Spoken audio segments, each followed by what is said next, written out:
So just a few months ago, against all of my better judgment, all of my better wisdom, our family, we made this magnificent, brilliant decision to acquire a dog.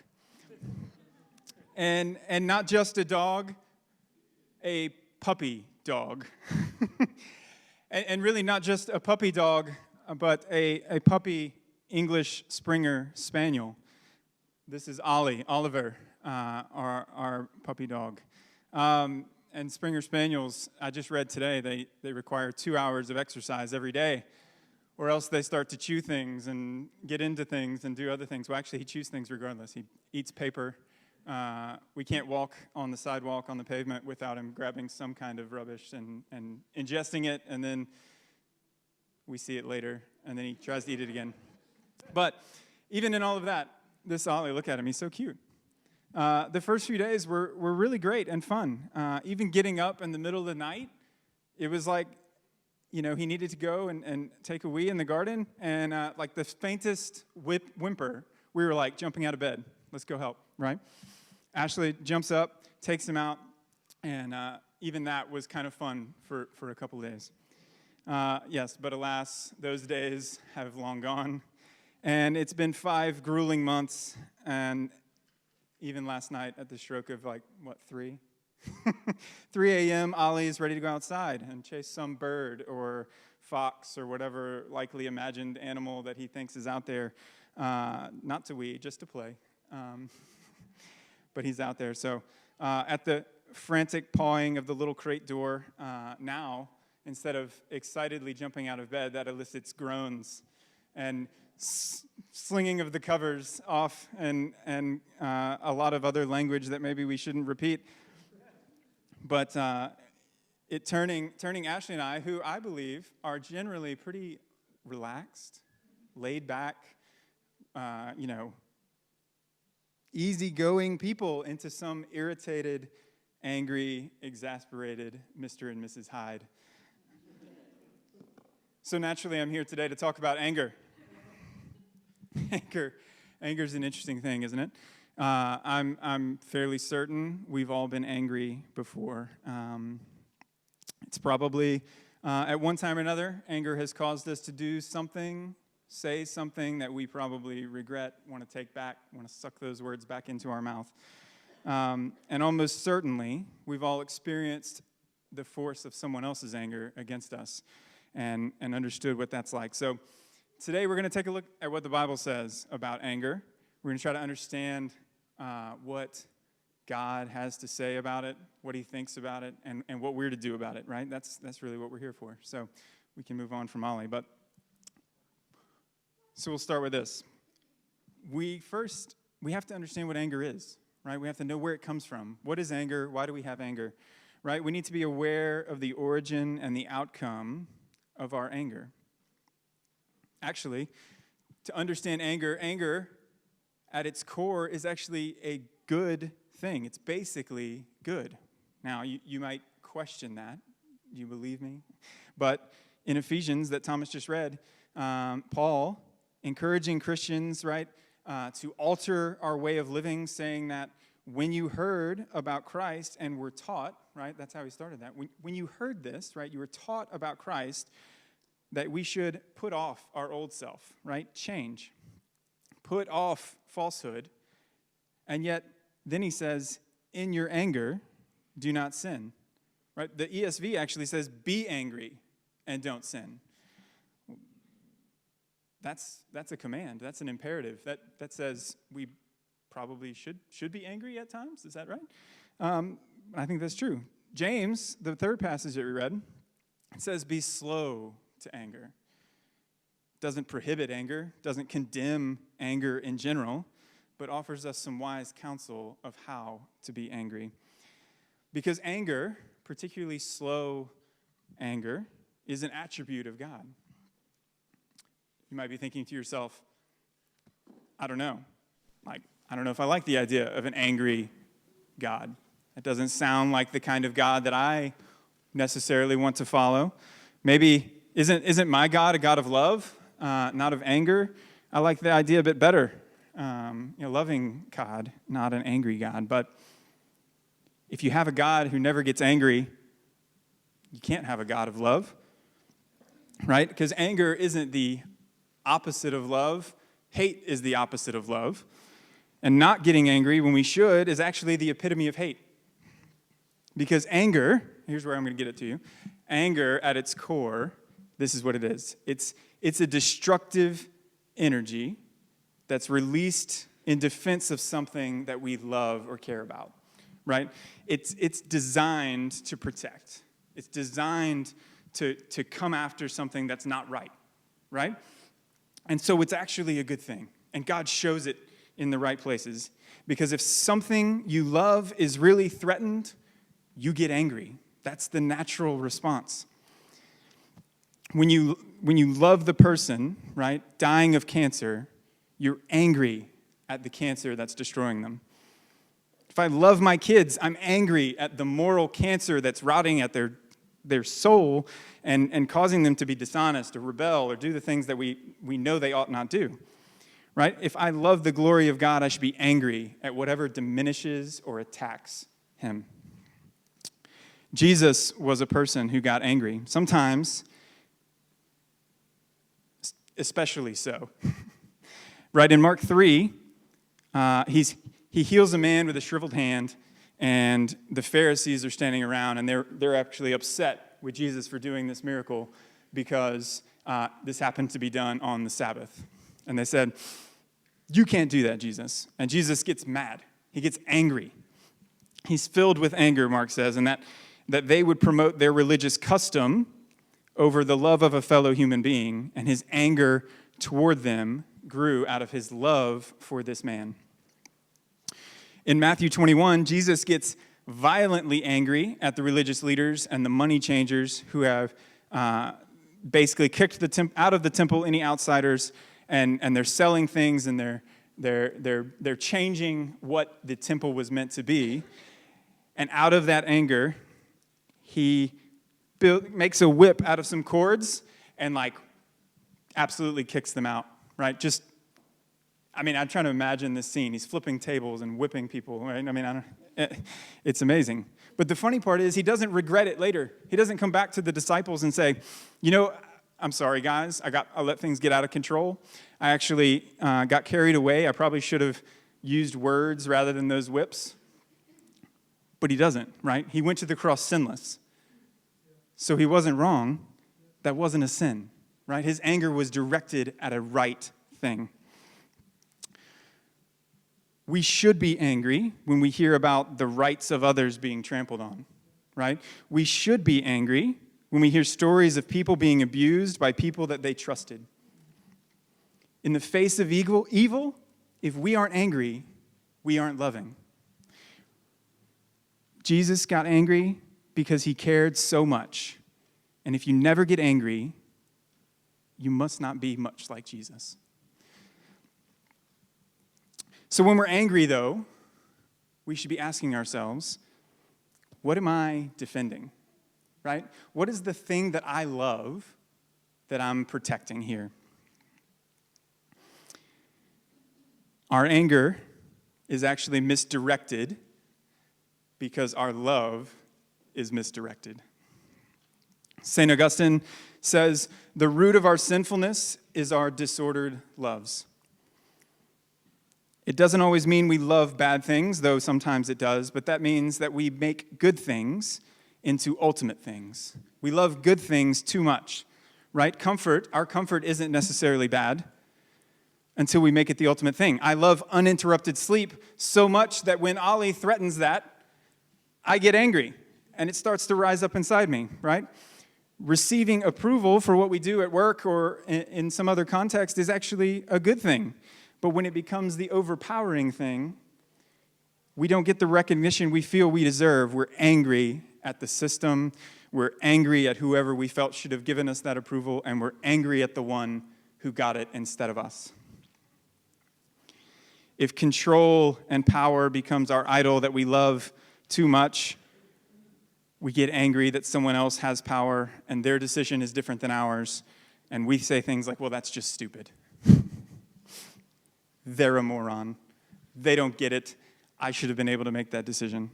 They should have done it my way, right? That's the point, right? The control has become too much, the power that we want, right? The point is our anger becomes problematic because our loves are out of order. We deal with misdirected anger, right? The way we deal with that misdirected anger is by addressing the misdirected loves that are fueling it. Misdirected anger destroys. The energy released, remember, anger is destructive energy released against something we love. It's still destructive, but all of a sudden that destroying is coming back at the things we don't intend. Right? Our bodies feel this. Excessive anger can cause problems. Increased blood pressure, other physical changes associated with anger make it difficult to think straight, harms your physical and mental health. Anger is actually more detrimental to your heart, your physical heart, than overexertion, than stress, and poor nutrition. You believe that? Harvard did a study. It says anger can trigger a heart attack, stroke, or risky heart rhythm. Have you ever been so angry that it made your blood boil? In fact, anger can trigger physiological changes that affect your blood, temporarily elevating your risk of heart attack or related problem. Research shows that in 2 hours after an angry outburst, a person has slightly higher risk of having chest pain, a heart attack, a stroke, or a risky heart rhythm. Proverbs 14:30 confirms this. It says, a tranquil heart is life to the body, but passion is a rottenness to the bones. The word translated there as passion of mental emotions of envy, anger, or jealousy. These three cause the bones to rot. We call that today osteoporosis. Your bones are rotting.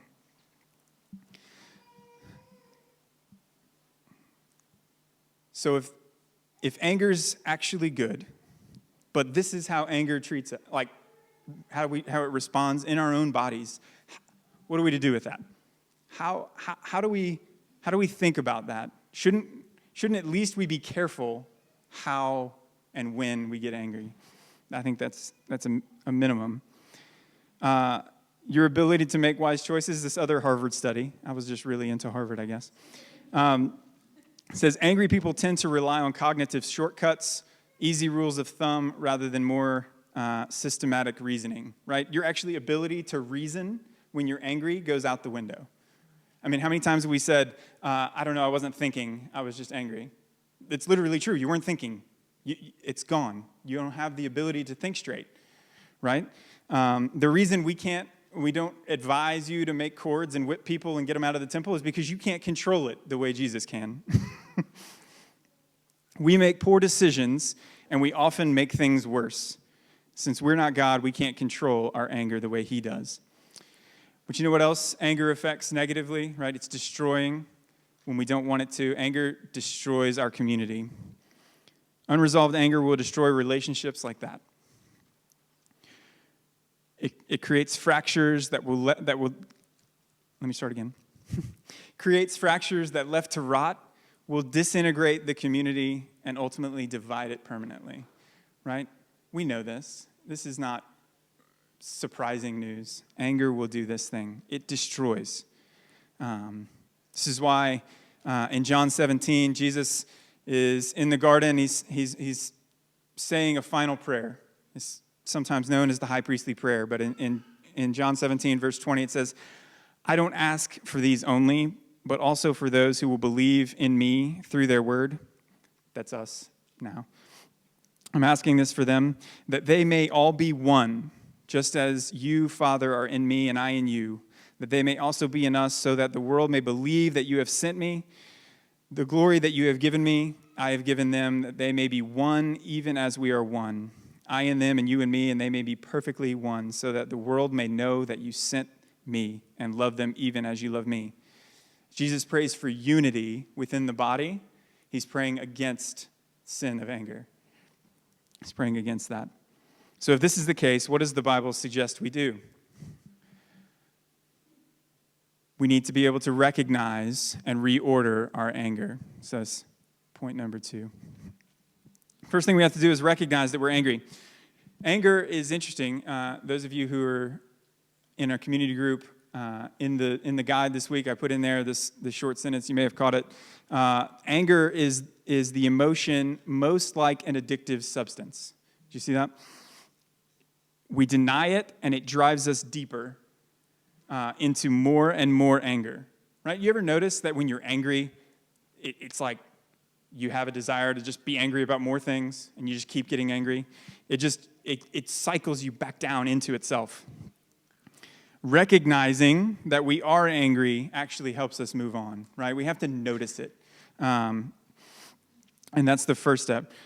We have to analyze the anger, because what makes us angry is actually not what happened, but what we tell ourselves about it, right? It's the mental thought that we're running this through in our head. You don't actually, you might get angry when someone does something wrong to you, but it's like you leave and you think about that thing, you get angrier and angrier.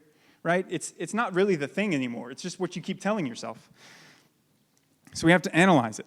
We have to think about what we actually are doing. What am I defending? Right? Let's go back to that. What do I love right now that's being threatened? Is I'm actually angry at the dog? No, I'm actually angry that I'm not getting sleep. That's what I'm angry about. And then I can actually relieve the dog from his problem, right? It's not you, it's me. I actually like sleep more than you. We'll be all right. But that's a silly example, but that's how it works, right? So if we can take the thing back and look at what we're actually angry about, what we love that's being threatened, it's usually an idol, right? It's usually something that we've elevated to a place that it should never be. And finally, we have to reorder our anger. To do that, we have to resist rather than react. The James verse, James 1:19, says, "My brothers and sisters, take note of this. Everyone should be quick to listen, slow to speak, and slow to become angry, because human anger does not produce the righteousness that God desires." Right? He's telling you, you're actually not good at this anger thing, so you need to slow down. Take some time. Don't react. Right? That's good advice just in general. How many times have I told my kids that? Guys, just take a second. Breathe. All right. We have to perform restraint rather than recklessness. Romans 12:17-21, the middle verses. 17 says, "Do not repay anyone evil for evil. Be careful to do what's right in the eyes of everyone. If it's possible, as far as it depends on you, live at peace with everyone. Do not take revenge, but leave room for God's wrath. Do not become overcome by evil, but overcome evil with good." Restraint. Let God handle it. Right? Hold back. Redeem rather than revenge. At the end of the Ephesians passage, Ephesians 4 says, "Do not let any unwholesome talk come out of your mouths, but only what's helpful for building others up according to their needs, that it may benefit those who listen." And then later it says, get rid of bitterness and rage and anger and brawling and slander. Be kind and compassionate to one another, forgiving each other, just as Christ forgave you. Right? The target of our anger should be the problem, the sin, not the person. If we're angry at a thing, it might be right, but it's not about the person. It's about the thing that they're doing. If they have a sin, we can be angry at that sin. If they have a sickness, we can be angry at that sickness, but it's not the person. So the danger here is I just gave you a lot of ways to fix anger. Fix it. I gave us a lot of ways. Even they're from the Bible. James, Romans, Ephesians. They're from it. But it kind of feels like a to-do list of how to fix it. And what we all know about a to-do list of how to fix anger or any other thing that we do wrong, they generally don't work. Why is that? Because ultimately we need Christ to redeem us and redirect our love. And that's really the point. If the thing that we're angry about is because we've loved the wrong things, we need to love something new, something better. If we're defending something that we love is what leads to anger, then we must love the right things and love them rightly. The Shema of God, right, from Deuteronomy, the thing that you've all heard, I'm sure. Love the Lord your God with all your heart, all your soul, and all your might. It's not just words. That's a directive. If we love God well, if we love him first, then we puts our anger in a proper perspective because it puts those other loves down on the pecking order. When we love God first and foremost, we are regenerated to love the things God loves. Let me give you a short illustration here. There's a few seasons in life that God has ordained to help us understand something about ourselves and something about who He is. One of those is marriage, right? So for those of you who are married or have been married, you can start appreciating the needs and desires of someone beside yourself, maybe for the first time. Because now you live with someone else, and they have something that might not look like the thing that you like, right? And so now there's this idea of compromise that just comes into your life. What an amazing piece. And so hopefully, this leads you to repentance, right? And ultimately a better relationship with your spouse and with God. Gary Thomas wrote a book called Sacred Marriage with a subtitle, a provocative subtitle, I would say, and says, actually, what if God designed marriage to make us holy more than make us happy? Let me say that again. What if God designed marriage to make us more holy than make us happy? Like, sacrifice is a thing here. But you know what? After marriage, probably the next level up, then you have children. And this knocks it up another notch because now we have to sacrifice in new and seemingly never-ending ways. Right? I heard it described that when when you get married, but before you have kids, it's like being on a really long date. And then it all ends when you have kids. It's a joke, but it's kind of true. Parents, we sacrifice so much for our children. I said literal dying to oneself. It's not literal because we don't die, but it's close to that, right? You have to just put that on you all the time. Decide, you know what, today we're going to do, when they're little, it's like, I'm going to go to the park one more time. I'm going to go to that playground and walk around that circle, one more time. I don't want to do that. I'd rather do something else. The Masters is on. I might do that instead. But no. We sacrifice for our kids. Even really poor parents, as long as they've committed to stay being parents, they're making sacrifices. They may not want to, but they're doing it all the time. So it doesn't matter. It's parents are massively sacrificing. But you know what? Kids grow up, and at some point, that kid becomes a teenager. And they do something you do something that crosses their will, right? Because they have a will for their life. You do something that crosses it. And you ask them to do something that everyone in this room knows is harmful or at least detrimental to their future. And you say, you know what, that's probably not a great idea. You probably shouldn't do that. And they look at you. You can imagine this. This has never happened to me. Don't worry. But you can imagine this. You've seen this, right? The child looks at the parent after all the things the parent has done, and they look at him and they say, you don't love me. You've never done anything for me. I hate you. Right? We know that kid. How do they do that? Imagine the pain that the parent feels in that moment. Like, this is the most unjustified, disordered anger that must exist. Right? Like, I have reared you, raised you, sacrificed for you, like your whole life, what feels like my whole life, and this is what I get. And so in that moment, the parent has a few choices, right? One is they can withdraw. If you withdraw and let the child go, and you lose the child, they go off and do their thing, relationship is fractured. You may never get the relationship back that you want. Secondly, you could respond in kind, right? They were angry. They yelled back at me. I can go and put it right back to them. Actually, I've got a lot more practice at this than you do. I'm going to win. Destroy the relationship on the other end.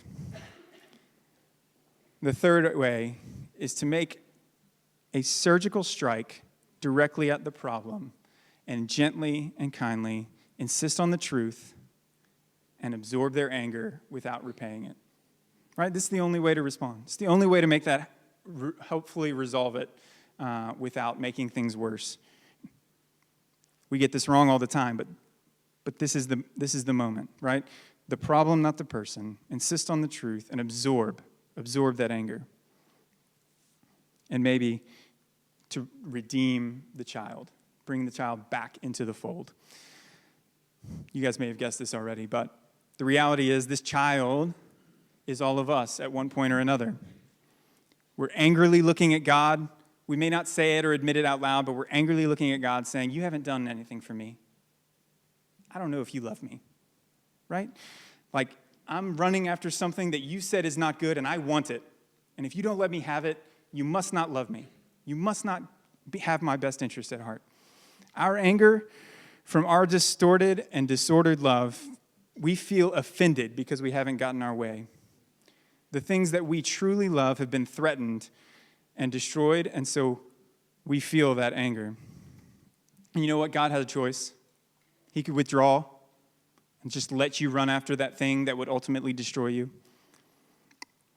Or he could get angry and just call down fire from heaven and just crush you immediately. But he doesn't do either of those things. He could be slow to anger. He could love the person and not the sin. He could strike the sin at its root, cut out the cancer, and redeem the person.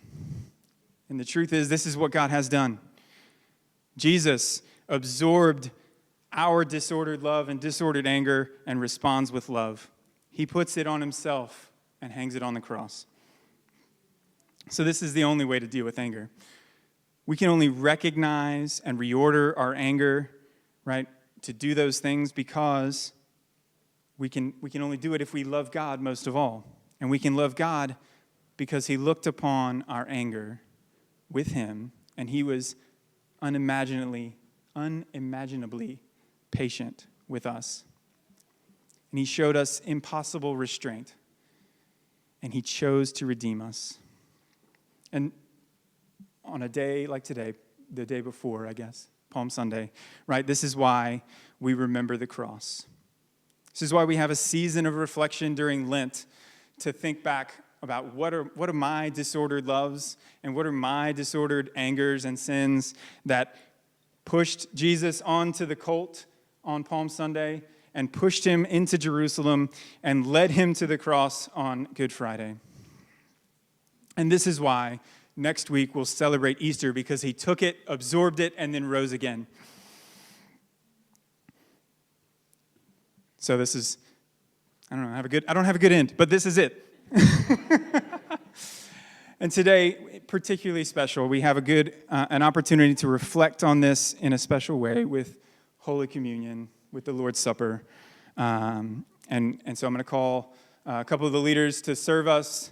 Natalie, would you come up? And we'll take a minute to do this, to really take this time to think, to consider these things.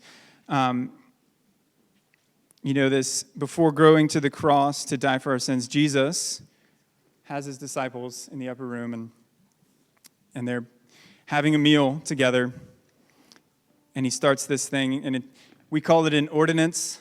That's a fancy word for just a regular practice, something we do regularly because it has meaning and purpose, and it helps us to remember, right? It's intended to be a reminder of how Jesus gave his body and his blood to make that surgical strike at our sin and to redeem us back to be whole again. So as these guys come down, we'll pass the elements out, and we'll just take a second to consider it. Go ahead and get those, and I'll just let Natalie play a minute, and we'll be quiet.